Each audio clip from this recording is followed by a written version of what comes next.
Greetings, YouTube. Today we are going to talk about famous and scary kids' conspiracy theories, urban legends, and real life stories. Okay, I'm going to go off the topic here, guys. It's an electrical candle. It's fake, and I'm not the best at being creepy, so give me credit at least. Okay, let me see if I can get this real quick. Okay, back to serious mode. So the first conspiracy theory we're going to talk about is the Teletubbies. Now, most of you know who the Teletubbies are. They were those really terrifying, awful creatures that were the spawns of the devil, who inherited children's minds in the late 90s. They were the spawns of the devil, known as the Teletubbies. They were massive, 10 feet tall, creepy-looking suited aliens who had the baby as a son, googly eyes and a vacuum cleaner, and again, were 10 feet tall, making them equally as terrifying. So, what would you think there would be conspiracy theories about? Well, not only is it they're 10 feet tall, but there's a conspiracy theory that they brainwashed children by repeating the same word in the theme song. Time for Teletubbies, time for Teletubbies. That's what they repeated. And supposedly, parents thought that this brainwashed their children into being slaves for the show, almost like being hypnotized. Okay, I'm going out of character here a little bit, guys. These are just conspiracy theories and urban legends. Doesn't mean that they're real, but some of the stuff I'm going to be saying on here is real. This involves anything that's family-friendly show related. That could be dark moments, urban legends or real life things. Anyway, back to serious mode.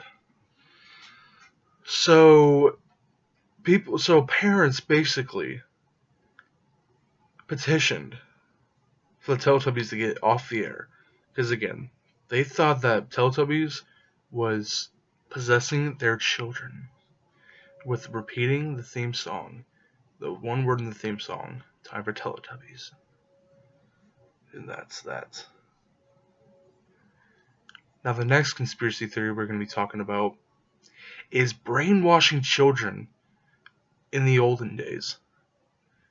Now, I'm pretty sure most of you have seen shows like Looney Tunes, and Tom and Jerry, and the Flintstones, and all that stuff. And the first one I'm going to be talking about is depicting death in cartoons. Now, in Tom and Jerry, in the episode Blue Cat Blues, Tom finds out that his lady love, which is another cat, is secretly, being more attractive to another male cat. So Tom goes out of his way to do everything he can. But that all fails. He becomes depressed, almost like, he's going through a deep and dark depression, and eventually is sitting on the railroad track. Meanwhile, Jerry the mouse, his enemy, sometimes his friend, is happily now that he's married to a female mouse, but then finds out that she's married to another male mouse. Same as Tom, Jerry's depressed. He sits on the track with Tom, and the episode ends with the sound of a train coming. Presumably, the both committed suicide. Now, this episode has been one of the most infamous cartoon episodes in cartoon history. People say that it's dark. People say that it brainwashes kids into thinking that this will happen to them one day. But that's not all true. I don't know why this episode was created. All we know is that it was created. Now the next part of this segment is going to be about hell. Now see, here's the thing. In another Tom and Jerry episode, Tom is basically just being a bad cat, like he sometimes usually is. But this time he gets sent down to hell. And the way hell is depicted in this, it can be goofy at points, but sometimes it can be much more. It can be darker than what our imaginations have in mind. The devil, which is really the bulldog in the episode, the bulldog, sends him down, and then eventually tortures Tom, like Satan would in the actual hell. And then next thing you know, Tom could be spending there for all of eternity. In the next one, of this brainwashing children segment is that the Flintstones influence kids to smoke cigarettes. Now, this conspiracy theory comes from a 1960s commercial that the Flintstones did, where they advertised a cigarette company. Nowadays, cigarette companies cannot advertise their products because it's illegal. But back then, people didn't know until the late 60s that it actually could cause cancer. Throughout the 20s, 30s, 40s, 50s, and early 60s, doctors recommended smoking to people to help their health better, when in reality, it wasn't helping. Another conspiracy theory about the Flintstones is that the theory of the Flintstones is that maybe they're not living in the Stone Age. Maybe they're living in a post-apocalyptic world. Because who knows, it could happen. I mean, think about it. They know what a record player is. They even dress up as the Beatles in one episode. They know what a TV is. They know what a shower is. They have their own cars. Well, this theory basically says that they are only a few handful of survivors that survived a nuclear war, and that they had to start over from Stone Age. Okay, now I know what you guys are saying. Oh, this is a cartoon, you know? I know it's a cartoon and it's meant for children. But what if that really happened? What if it really actually happened, though? Would we really think the same about the Flintstones? Or would we not? Next theory we're going to talk about is the Sweet Life of Zack and Cody. Now, you guys all know the Sweet Life of Zack and Cody, right? You know, two young boys living in a hotel, you know, occasionally causing chaos and havoc, but not in a bad way, you know, just in like a child-friendly way. And you guys know the doorman, you know, the African American doorman. Okay, off character, guys. I actually forgot his name. I forgot his name. But anyway, back to this. The actor who played him turned out to be a child predator. Yes, you heard that right. He was charged with sexual assault against minors, and he got sent to prison for I think about a few years. I don't really know. I don't really know, guys. I'm sorry, guys. I had to go with a little bit of joke there. Okay. Anyway, back to seriousness. So instead of making this just child conspiracy theories, let's just make this TV show conspiracy theories in general. So the next theory I want to talk about is one of my favorite, if not my favorite TV show conspiracy theory ever. Now, you all know the show Family Guy. It's the adult animated show about the Griffin family and, going through their mischievous adventures, whether it's neighbors or friends, So, for those of you who don't know who the Griffin family are, it consists of Father Peter, Mother Lois, baby Stewie, teenage kids Meg and Chris, and their lovely narcissistic dog, Brian, who go throughout shenanigans throughout their days with neighbors and friends such as Quagmire, Joe, Cleveland, and all their spouses. Also the occasional, like Herbert and Tom Tucker, Dr. Hartman, Diane Simmons, and Joyce Kinney, and all that. But there's a theory. So you guys know that Meg is bullied throughout the show. She is basically the butt of the family. She's the one who gets treated like trash. Well, there's a popular theory that the whole show is within Peter's head. Now, the theory states that, the Griffin family were actually real. But on very multiple tragedies, he thought of all of his family members in his mind. The first part of it is basically Chris and Meg were basically coming home from prom, They went out with their dates and all that, and then they came home. And then Meg and Chris were both drunk. And then the theory goes that she accidentally crashed and killed herself and her brother. And that's why Meg is bullied, because Peter thought of her like that and said that it was her fault. That's the theory that why Meg is bullied. The other theory is that Stewie actually was never born, and that Lois died trying to deliver him, and then never delivered him. and he died with her. And then the other theory is that Brian really just never existed. So, where did Peter think up of Brian and Stewie? Obviously, there was already Meg, Chris, and Lois. Then he wanted to have a third son, a baby. And the theory is that, none of them ever age. Peter always stays the same in his early 40s. Lois always stays the same in her early 40s. Stewie's always a baby. Chris and Meg are always teenagers. And you wonder, and a lot of people wonder why hasn't the show made them age? Now you might think, oh, because they want to keep the characters alive. But what if this theory that I'm talking about may be the actual reason? The other theory to Family Guy is that Stewie is actually the reincarnation of an evil scientist and leader. Basically, like a world domination leader. Why do you think he was so obsessed with world domination in the earlier seasons?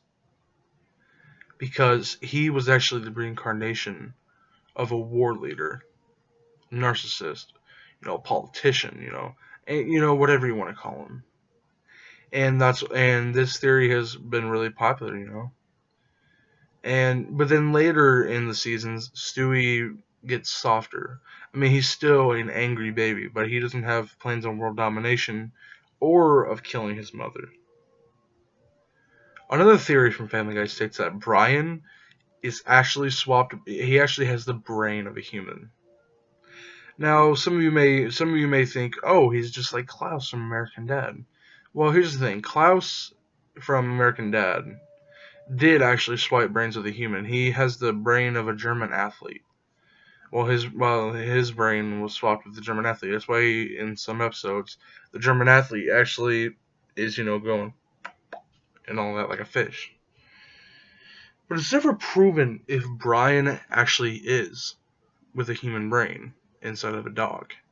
Because he knows a lot. He is the smartest, most maturest character. He can be immature in the show, but he is the most mature and smartest character in the show. So, a lot of people are probably going to say, oh, it's just a character in the TV show, blah, blah, blah. But again, if it happened with Klaus, it could probably happen with Brian. Because American Dad and Family Guy are legit the same universe. They're created by the same person, Seth MacFarlane. Seth MacFarlane also created the Cleveland Show. Now, some of you might think, Lucas, you're crazy. You're just crazy. Well, maybe I am. But these theories could actually be true. And you never know if they could be true or not. And the next theory we're going to talk about... Sorry guys, I gotta pop my neck here. The next year we're going to talk about is, this is going to be multiple conspiracy theories. Not just about TV shows, not just about adult animated shows. These are just going to be conspiracy theories in general. I know I'm going off topic a little bit here, guys. But we're just going to make this conspiracy theories in general. So, I don't care, okay? But now, one conspiracy theory I love talking about is brainwashing kids with toys. Now, there's a lot of voice-activated toys out there, and one of the most famous ones is the Elmo Knows Your Name doll. Now, a lot of you might, if in your younger days, I used to have one whenever I was a kid, and most of you probably had one too. They were a popular talking Elmo doll that basically knew your name. But what happens when one goes demonic? There was one that was on the news, and that was so popular. Basically, a young boy who was about 3, named James, had an Elmo Knows Your Name doll. And instead of saying his name, not only did it say his name, but it said something terrifying. It said, "Kill James." Now, if that doesn't give chills down your spine, then I don't know what will. Basically, in the news, the mother voice activates the doll, and it says, "Kill James," which is the name of the boy who owns it. Now, it could have been, a mistake. It could have been, a thing in the voice activated chip that's in the doll. What if it's not? What if it was intended purposely for that? Next conspiracy theory is that the well to hell hoax. Okay, so this one is more of an urban legend. It's actually not real. This one's completely fake. It turned out to be fake. It turned out to be a completely fake hoax. It turned out to be a fake video, but I'm still gonna tell it anyway. So the well to hell hoax. I'm gonna say this for a second time. This thing is not real. It was never real. It's fake. Sorry, I'm kind of getting terrified because my room is completely dark. I turned off my lights for this.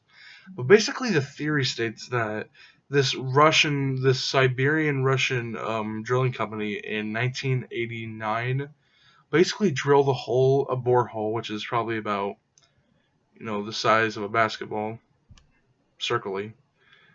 That they dug so deep that they broke through something hollow. Now it could have been like a hollow chocolate bunny. So they put it in, and so they crafted some hollow. They're like, what is in there, So they dropped a heat-resistant microphone, which those are microphones that really can't melt, to be honest. And the urban legend goes, what they heard was hell. There was a bunch of screaming, there's whatever. And then it turned out to be a hoax. It turned out that the sound effects and all that were clips used from Baron Blood, which is a 1972 movie, I believe. But basically, it was a hoax. They actually did drill a hole, and they did dug through something hollow, but it turns out it was just an empty cavity with nothing in it. Because in the Bible, it states that hell is so deep underneath the earth that it's literally you can't get there other than dying. But yeah, that's basically about it. Okay, off topic here, guys. I know you guys can't see this, but this candle, look at it, it looks pretty good. It's an electrical candle. Oh, it's burning me! Ah! Okay, I'm terrifying myself. Okay, sorry about that, guys. So I think that's gonna be it for today, guys. I'll do more conspiracy theory videos. I just started doing a creepy video for some reason. I don't know why, but let me do something real quick before I keep terrifying myself.